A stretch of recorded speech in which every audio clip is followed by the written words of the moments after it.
করতে হবে, সেটি হলো পশুকে শোয়ানোর পরে তার গলা যখন ছুরি চালনা করবেন তার আগে আপনাকে বিসমিল্লাহি আল্লাহু আকবার বলতে হবে। এরপরে আল্লাহুম্মা মিনকা ওয়ালাক, এটি বলাও কোনো কোনো হাদিস দ্বারা প্রমাণিত।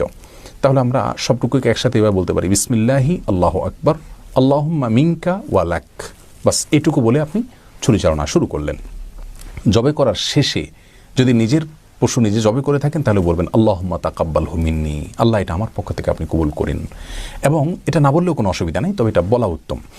আর অন্য কারোর পক্ষ থেকে করলে আপনি বলবেন আল্লাহুম্মা তাকাব্বালহু মিন অমুক অমুক অমুক অমুক অমুক, অর্থাৎ অমুক অমুকের পক্ষ থেকে আল্লাহ আপনি এটা কবুল করেন। এটা আপনি বাংলায়ও বলতে পারেন, আল্লাহ এটি আমার পক্ষ থেকে কোরবানি হিসাবে আপনি কবুল করুন, অথবা আল্লাহ এটা অমুক অমুক অমুক অমুক তাদের পক্ষ থেকে কোরবানি হিসাবে কবুল করুন। অতএব কাদের পক্ষ থেকে করছেন তাদের নামগুলো জপা এটা জরুরি কোনো বিষয় নয়। তাদের নিয়তগুলো আল্লাহ সুবহানাহু ওয়া তাআলা জানেন। যদি তাদের নাম জপা না হয়, তাদের নাম বলা না হয়, তাতেও